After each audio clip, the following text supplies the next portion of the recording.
Never Explore Kings Park by CaPCaTiC.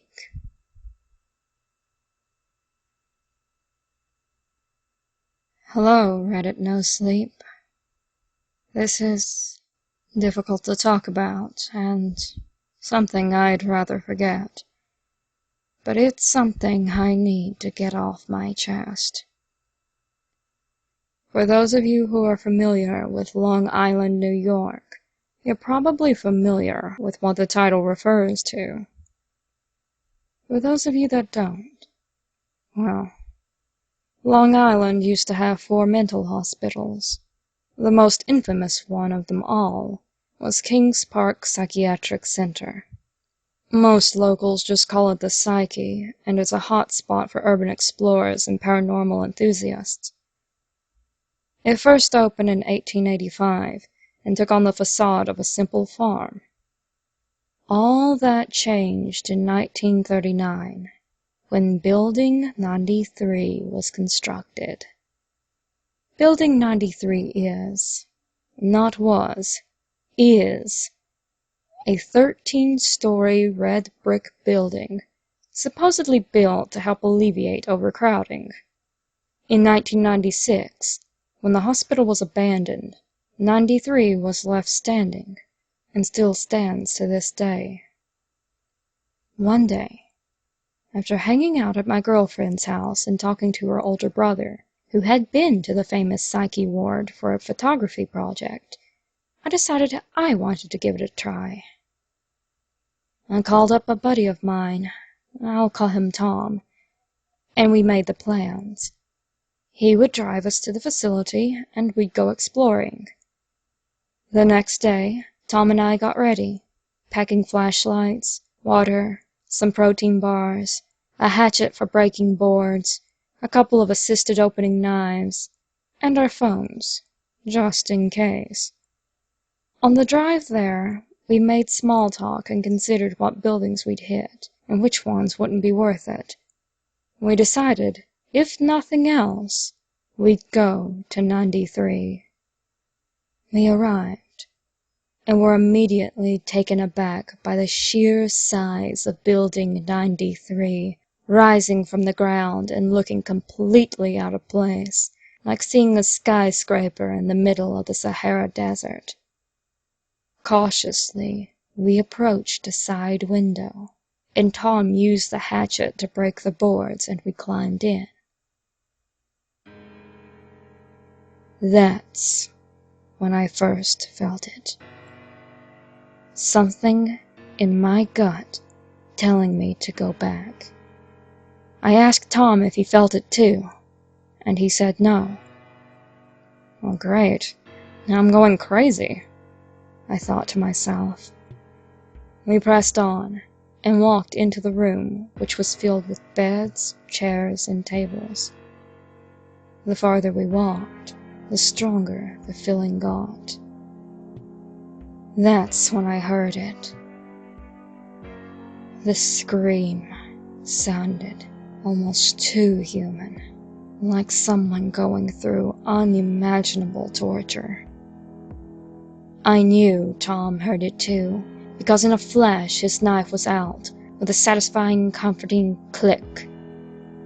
I followed suit, flicking open my own stiletto and holding it ready. Tom told me he wanted to see what made the scream, and I tried to convince him not to. Oh, I wish I had, because then the story would have ended right here. But as the story goes on, I'm sure you can tell that's not what happened. We decided to check out some more of the first floor. Although I thought I knew where the scream had come from, I didn't want to say. The first floor was largely the same as the room we had already been in. Then, we passed the stairs to the basement, and it happened again, louder, and obviously coming from the basement. I cursed silently under my breath and felt my stomach start to churn. The basement. Of course it was the basement. I had heard that the basement was where they performed the more torturous methods: lobotomies, electroshock therapy, and other similar treatments. I looked at Tom, who had turned pale, and we heard it again, leaving absolutely no doubt as to where the screams were coming from. I wish we had turned around then, but down we went, our flashlights being one source of comfort, the knives and hatchet being the only other. Tom got there first and let out an audible gasp. When I reached the bottom, I felt, well, I don't know how to describe it. Fear doesn't even begin to describe how I felt.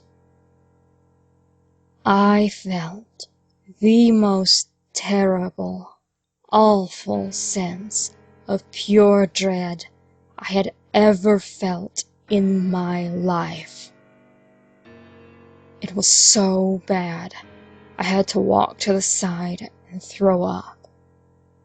Tom did the same, but he was also shaking violently, and I noticed he did not look well at all. He was staring at the corner, his eyes wide with fear. That's when I saw it in the corner, looking away from us, sitting down with its head in its arms, crying softly. Tom and I slowly backed away before the thing made another scream and stood up. It was bipedal and had a vaguely human shape, but that thing was not human. It was far too skinny, with strong-looking hands and arms that were far too long. Its legs looked bony and were extremely long, too. Thankfully, it didn't turn around, so we never saw its face. If we did, I'm sure we would have died down there. We booked it up the stairs. Clutching the knives, lights, and hatchet, we broke open the closest window we could find, ran to the car, and flew down the road back home. It's been about a week, and while I was shaken up before, I managed to recover. Tom, on the other hand, seems to be getting more and more paranoid, saying things like, "I saw its face," and "It's after me now. I know it is." He hasn't slept, and he barely eats anymore. I feel like whatever he saw, it must have been traumatic, especially with this reaction. I'm extremely worried, but I'm sure he'll pull through. Right?